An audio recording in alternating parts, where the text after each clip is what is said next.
अस्सलाम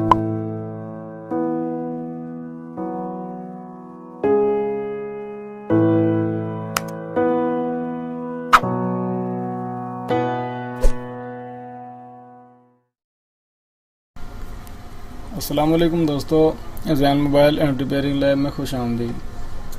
दोस्तों, अभी हमने एक वीडियो बनाई है जिसमें हमने वोल्केनो बॉक्स का तारुफ करवाया।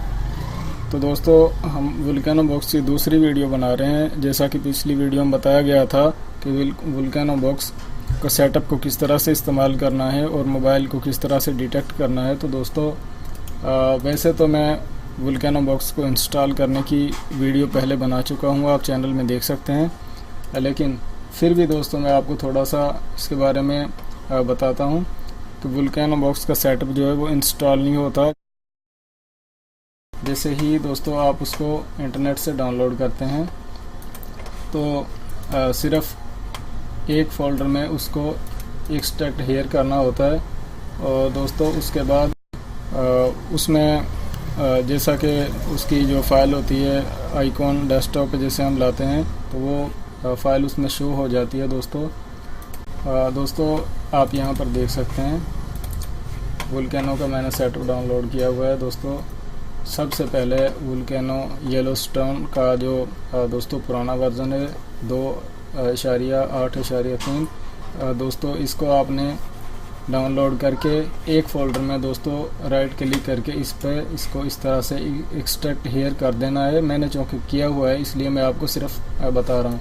उसके बाद दोस्तों जो इसके नए जैसा कि वर्जन है सॉफ्टवेयर के, जैसे 2.99 या 3.10, तो दोस्तों अब सबसे लेटेस्ट 3.10 है। तो दोस्तों इसको आप इस तरह से राइट क्लिक करके एक्सट्रैक्ट हेयर कर सकते हैं, यस टू ऑल। दोस्तों इसको ऐसे इंस्टॉल नहीं करते जैसे तमाम दूसरे बॉक्स इंस्टॉल होते हैं और फाइलें सी ड्राइव में चली जाती हैं।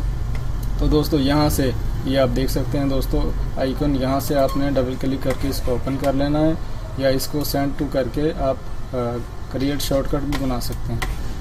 तो दोस्तों चंद सेकंड बाद वोल्केनो का सेटअप ओपन हो जाएगा। उसके बाद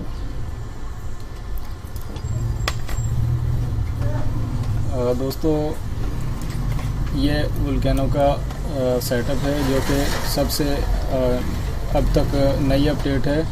दोस्तों वैसे वोल्केनो बॉक्स की जो बेसिक अपडेट्स थी वो अब आती बंद हो गई हैं, क्योंकि वोल्केनो बॉक्स ने दोस्तों इसके बाद मेरापी टूल मुतारफ़ करवाया है और दोस्तों उसके बाद इन्फर्नो टूल पर आजकल काम चल रहा है। तो आप वोल्केनो बॉक्स पर इन्फर्नो टूल एक्टिव करवा सकते हैं। तो दोस्तों डिटेक्ट करने का तरीका ये है, आपने डिटेक्ट पर क्लिक करना है तो दोस्तों ऊपर केबल आ जाएगी, उसको आपने डिफ़ॉल्ट ऑटो पे रहने देना है। और दोस्तों नीचे जैसा कि आप देख सकते हैं और दोस्तों अगर तो फ़ोन ओपन है, आपको फ़ोन के बारे में मालूमात है कि मोबाइल में कौन सी चिप लगी हुई है, तब तो ठीक है, आप उसी को सेलेक्ट करेंगे।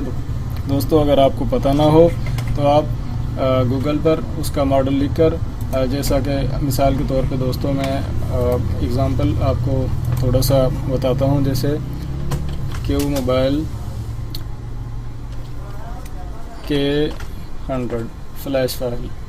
तो दोस्तों आप मोबाइल का CPU यहाँ से भी चेक कर सकते हैं। जैसा कि दोस्तों हमें मालूम हुआ है कि SPD 6531 इसमें चिप लगी हुई है। तो दोस्तों ये आप यहाँ से CPU देख सकते हैं। अगर दोस्तों ऐसे मालूम ना हो तो आप बारी बारी यानी कि अलग अलग जैसे कि SPD, MTK, M स्टार वगैरह दोस्तों बारी बारी चेक कर सकते हैं। तो आपका फ़ोन कनेक्ट हो जाएगा, लेकिन उसमें थोड़ा टाइम ज़्यादा लगेगा। अब दोस्तों ये मेरे पास फ़ोन है, तो इसको जैसा कि हम सप्लाई की वायर यूज़ करते हैं इसी तरह से दोस्तों हमने मोबाइल को सप्लाई देनी है। और जैसे चार्जर कनेक्ट करते हैं इस तरह से दोस्तों ये चिप इसमें लगी हुई है केबल में, जो कि वोल्केनो बॉक्स से कनेक्ट है। इसको मोबाइल के साथ कनेक्ट कर देता हूँ। दोस्तों हमने जैसे अभी चेक किया कि इसमें SPD चिप लगी हुई, तो SPD D- को दोस्तों मैंने सेलेक्ट किया, क्योंकि हम इसकी जो USB पोर्ट है इसको यूज़ कर रहे हैं।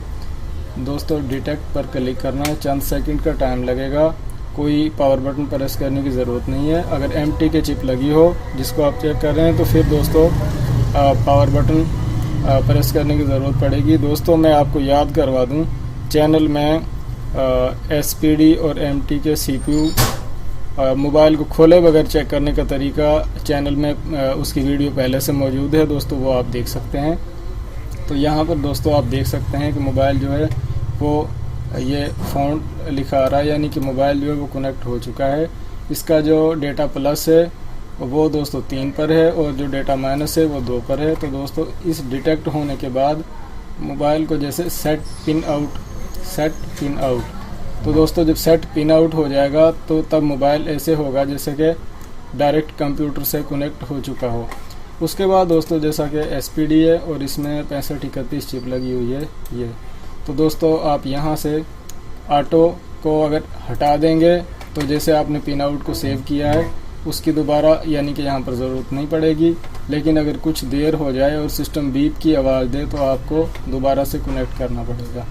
तो दोस्तों मैं थोड़ा सा और मज़ीद गाइड कर दूँ, ऑटो डिटेक्ट पर आपने यहाँ से टिक कर देना है और ऊपर से USB-D- जो है दोस्तों आप देख रहे हैं सेलेक्ट हुआ है। यहाँ से दोस्तों RxTX भी किया जा सकता है। इधर से दोस्तों यहाँ से बूट में से हमने CPU सेलेक्ट करना है जो फ़ोन में लगा हुआ हो, ताकि जो सेटअप है वो उस चिप को यानी कि डिटेक्ट कर सके मोबाइल में से।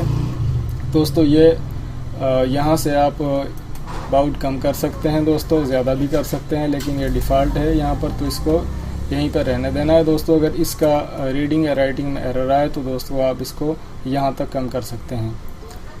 तो दोस्तों मैं दोबारा से मोबाइल को डिटेक्ट करके बता देता हूँ। ऊपर से रीड फ्लैश जो है वो ऑपरेशन सेलेक्ट किया हुआ है, ऑटो डिटेक्ट और स्टार्ट।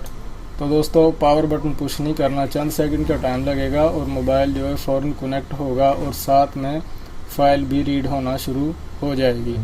तो दोस्तों ये साथ रहें और देखें कि बॉक्स जो है वो कितना पावरफुल काम कर रहा है और चंद सेकंड में मोबाइल जो है वो डिटेक्ट भी हो रहा है और उसकी फ़ाइल भी रीड हो रही है। तो दोस्तों मज़ीद इसी तरह की मालूमाती वीडियोस के लिए दोस्तों हमारे चैनल को सब्सक्राइब कर लें और दोस्तों वीडियो को कमेंट करें, लाइक करें, शेयर करें। दोस्तों ये फ़ाइल जो है रीड हो चुकी है। यहाँ पर से आपने इसको रीनेम करके, जैसे कि मेरे पास Q मोबाइल K100 है, तो इसको जहाँ आप चाहें, जैसा कि मैं इसको डेस्कटॉप पे सिलेक्ट कर देता हूँ फ़ाइल को, तो दोस्तों ये जो फ़ाइल है ये सेव हो चुकी है, आप देख सकते हैं दोस्तों।